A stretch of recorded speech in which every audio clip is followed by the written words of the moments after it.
Yo, magandang gabi po sa inyong lahat. Welcome to my vlog, Jonal the Explorer po. Ngayon guys, andito pa rin ako sa Wadas pero malayo-layo na to guys.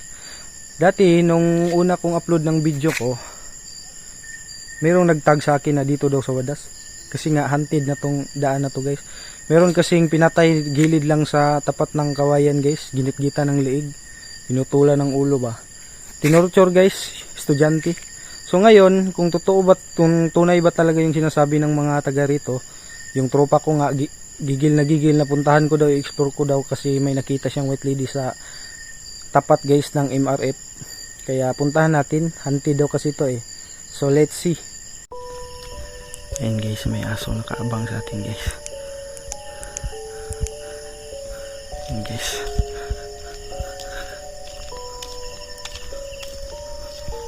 Ayan guys.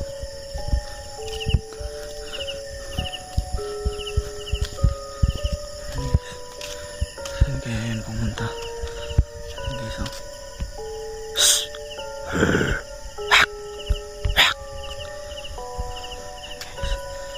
Ayan guys, aso guys.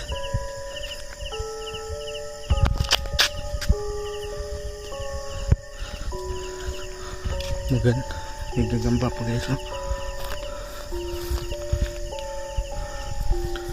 Inaabangan mo ko? Guys,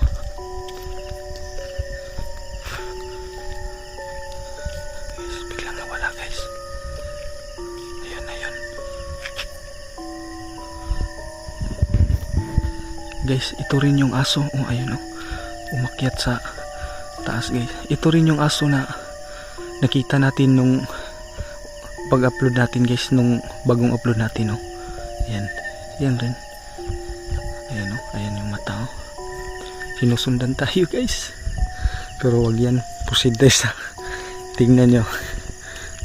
Kaya nyo bang gawin to guys? Yung iba nga sa video na nakikita ko, nakamotorsiklo sila pero ang bilis ng patakbo. Hindi kagaya nito. Tingnan nyo yung daan pupuntahan natin guys. Solo lang ha. Ayan, pero para sa akin grabe naman,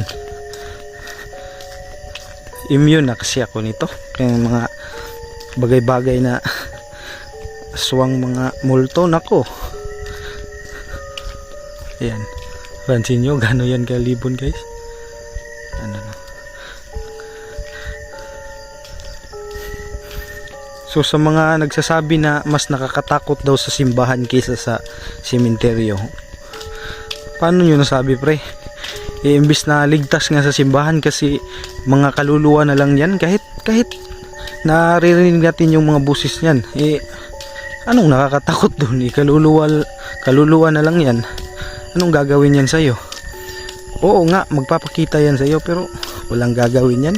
Kapag hindi ka natatakot, hindi ka matakot, wala talaga. Ayun guys, meron akong nakitang guys, may nakita akong mata doon guys.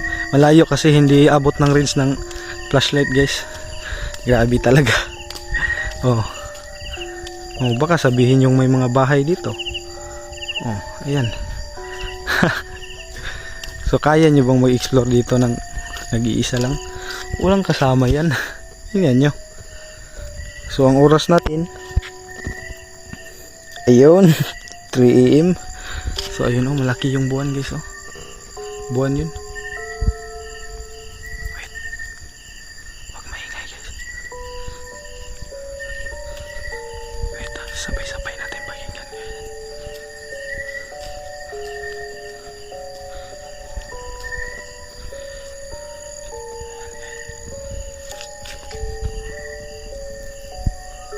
Ayun, umingay na naman yung ibon.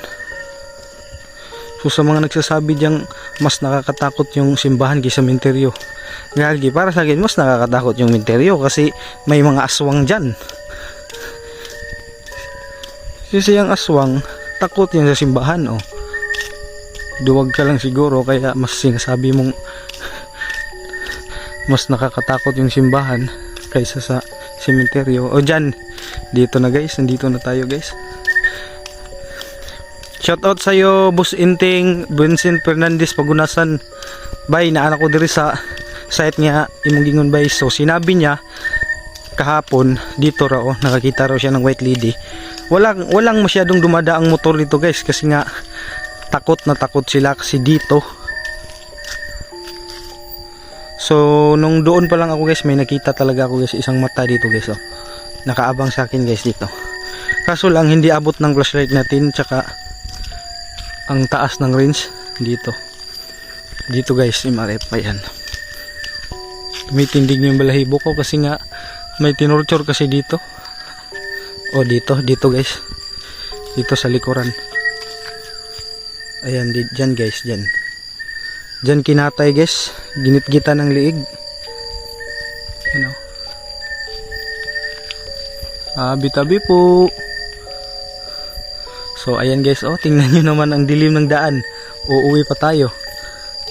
Ayan. Ayan guys. So anong masasabi nyo?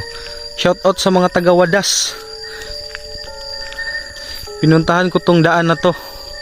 Mismong lugar nila to guys, pero hindi sila masyadong dumadaan dito. Ano? So kanina oh, dito yung mata oh. Yan. Iwan ko lang kung bakit natakot. Wala naman akong dala. Ayan. Pakinggan nyo. Guys. Pero doon sa taas guys, paaralan na yan dyan ng senior high, kaya hanggang dito na lang tayo, no? Dito lang oh. Dito lang banda. Ayan oh. Baka sabihin yung may bahay dyan. Oh, ayan guys.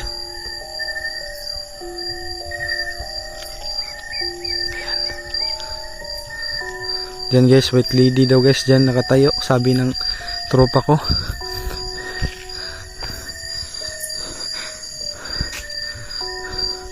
So meron talagang mga tao no, na pinapakita, no.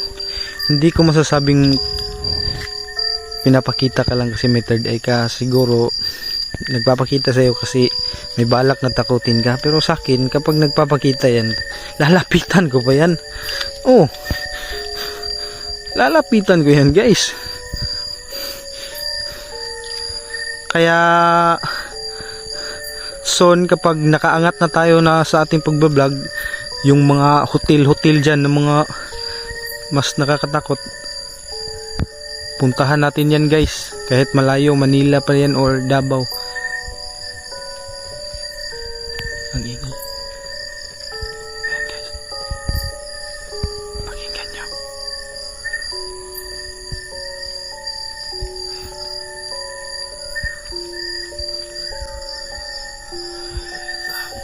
Grabe naman guys.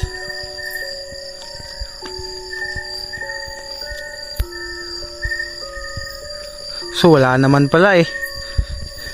Gagi, nakakatakot na to dito ah. Akalain nyo, ang layo. Walang masyadong motor dumadaan dito guys. Gantong oras na, 3 PM na. Ay 3 AM. Madaling araw na no. Dyan pala yun pinatay guys. Dyan, ginit-gita ng ulo. Sus, kung may daan lang dito, puntahan ko to. Oh, tingnan nyo gaano kahoror yung daan. So ayan. Dyan ha. Totoo po talaga guys. Walang halong fake news to guys. May pinatay dyan. Tinorture ng mahigit 3 tao. Ginit-gitan talaga ng liig dyan. Yan. Kala ko tatakutin ako rito. Nag-imbestiga pa tayo. Wala naman pala.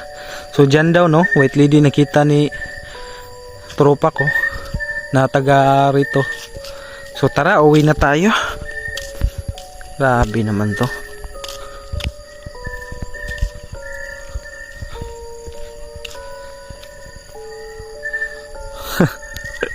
Daan no.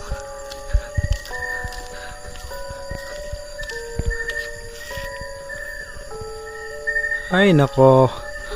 Ayan. Hello. Hello guys. Hala, ano kaya yun?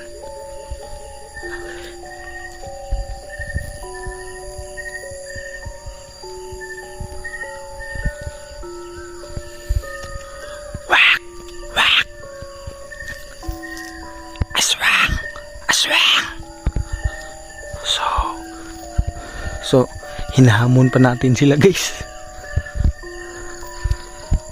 Aswang! Asan ka?